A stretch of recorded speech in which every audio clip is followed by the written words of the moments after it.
অনেকে তো বলে যে শাকিব খানও অহংকারী, উনি অহংকারী বলেই এফডিসিতে খুব একটা আসেন না না না এফডিসি শিল্পীদের সাথে খুব একটা মেলামেশা না করেন না না, না এই আপনি কি বলবেন?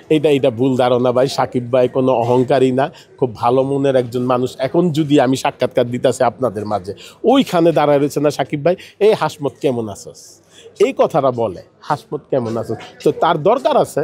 হ্যাঁ, সে ভালোবাসার খাতিরেই কিন্তু বলে। তার সাথে কিন্তু বাংলাদেশে আপনার মনে হয় মান্না ভাইয়ের দইরা কিন্তু সবচেয়ে, মান্না ভাইয়ের সাথে একটা ছবি করছি, কিন্তু সাকিব ভাইয়ের সাথে কিন্তু আমি বেশি ছবি করছি বাংলার জমিনে।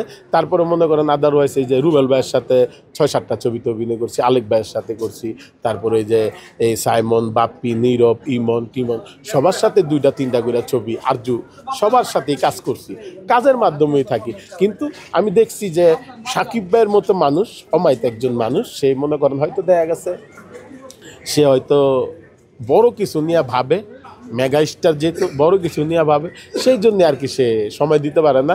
সে তো আর মনে করেন এফডিসি আইসা, ওই মনে করেন কাজ নাই, আইসা কি ঘুরবো ভাই, এফডিসি আইসা ঘুরবো কোন?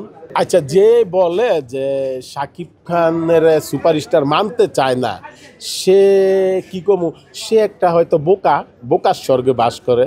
তারে সুন্দর করে বললাম, বোকার স্বর্গে বাস করে, তার ছবিটাই চলে বাংলার জমিন। আর যারা নাকি এবার ইসে সমান সমান, আপনার মনে করেন সাকিব ভাই, আপনি দেখেন কি কি ছবি আপনি চলে নাকি, আপনি মনে করেন 50 কোটি টাকা ব্যবসা করছে। আর যেই লোকেরা বলে, তার এগেইনস্ট পার্টিরা বলে ভাই ভিউ বাড়ানোর লিগা, সাকিব ভাইয়ের নিয়ে একটা উল্টাপাল্টা কথা কইলেই কিন্তু মনে করেন ভিউ বাড়বো, ভাইরাল হইব, সেই জন্য আর কি বলে। নাহলে কিন্তু সাকিব ভাইকে ওরে নিয়ে কথা বলছে আজ পর্যন্ত দেখছেন? চলচ্চিত্র নাটকের শিল্পীরা দল করে লাইছে, দল করুক, করতে থাকুক। সাকিব খানের বাড়ির চোরে তুই পুরা জায়গা সবাই, সাকিব খানের ল্যাং মারছে, সব পড়ে গেছে। সাকিব খান কি ফিল্ম ইন্ডাস্ট্রির না, আমাকে চলচ্চিত্রের না, ল্যাং মাইরা দিছে, সব ফাইনাল হয়ে গেছে নাকি চলচ্চিত্র কে?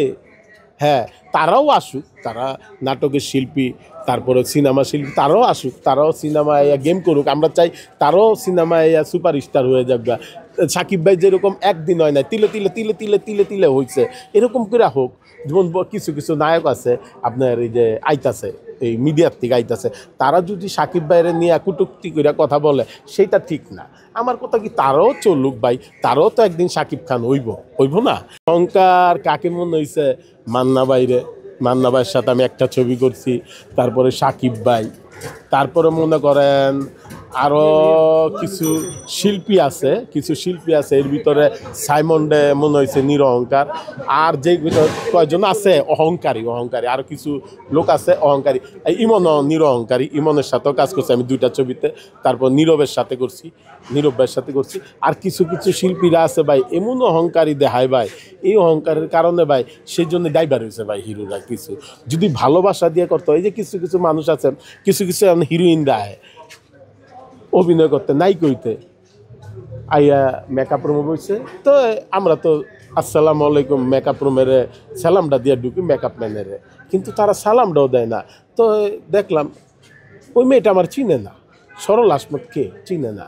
আচ্ছা, সরল হাসমতকে চিনে না, তুই যখন সরল হাসমতের চিনস না, তাহলে তুই নাই কইতাইসকে, তুই হিরো হইতাইসকে, তুই আগে ছবি দেখবি, বাংলা ছবি দেখবি, তারপর সে না তুই নাই কইতে হবি, তুই হিরো হইতে হবি। সেই জন্য ভাই আমাদের সিনেমাটার অধপতন হয়েছে আরও বেশি।